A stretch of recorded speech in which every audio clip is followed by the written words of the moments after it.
मुस्लिम मजलिस ने मुस्लिम वोटों की ठेकेदारी करते हुए सपा समर्थित मेयर प्रत्याशी को समर्थन देने का किया ऐलान। बरेली से खबर बुलंद भारत के लिए कामरान अली की रिपोर्ट। बरेली के दो मुस्लिम संगठनों के चंगुल में फंसकर सामाजिक संस्था पैगाम-ए-इंसानियत की भी मुस्लिम समाज में हो रही है फजीहत।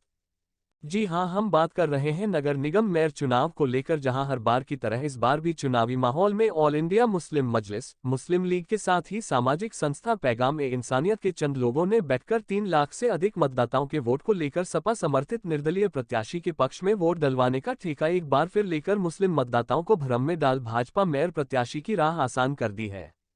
आपको बताते चलें, एक तरफ मुस्लिम जमात के धर्मगुरु मौलाना शहाबुद्दीन लगातार मुसलमानों से अपील कर रहे हैं कि सपा और भाजपा की निकाय चुनाव को लेकर पर्दे के पीछे खेले जा रहे खेल को अगर खत्म करना है तो मुसलमान समाजवादी पार्टी के खिलाफ वोट न करें। वहीं दूसरी तरफ बात करें ऑल इंडिया मुस्लिम मजलिस और मुस्लिम लीग की, जब लोकसभा चुनाव आते हैं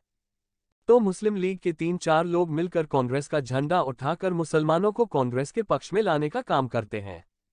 वहीं मुस्लिम मजलिस के भी 3-4 लोग लोकसभा चुनाव में व्यक्तिगत तौर पर प्रत्याशी का चयन करते हैं, परंतु विधानसभा चुनाव में मजलिस के पूर्व राष्ट्रीय अध्यक्ष सपा प्रत्याशी को समर्थन का ऐलान करते हैं। चुनाव के बाद अगले चुनाव का इंतजार करते हैं। अब सवाल यह उठता है, जिन मुस्लिम राजनीतिक दलों का जिला या शहर में संगठन नहीं है, जिनको नगर निगम क्षेत्र के 80 वार्डों की जानकारी नहीं है, जो कभी मुसलमानों के मामलों को लेकर सक्रिय नहीं हुए, जिनकी भूमिका मुस्लिम प्रत्याशियों को चुनाव जिताने में न होकर रही हो, आज फिर वही लोग मुस्लिम वोटों के ठेकेदार बनकर सपा समर्थित मेयर प्रत्याशी को समर्थन का ऐलान करके भाजपा को फायदा पहुंचाने का काम कर रहे हैं।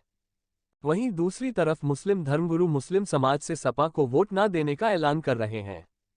ऐसी सूरत में मुस्लिम मतदाता मुस्लिम धर्मगुरु और मुस्लिम जमातों की अपीलों ठुकरा कर 2024 लोकसभा चुनाव के समीकरणों को ध्यान में रखकर कांग्रेस के पक्ष में अगर मतदान करने के लिए लामबंद हो जाता है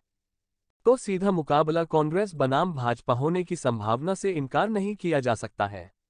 अगर बरेली के मुस्लिम मतदाताओं ने ब्राह्मण मुस्लिम मतदाताओं का गठजोड़ बनाकर वोट किया तो तीसरे नंबर की लड़ाई सपा समर्थित प्रत्याशी और बसपा प्रत्याशी के बीच होने की संभावना है।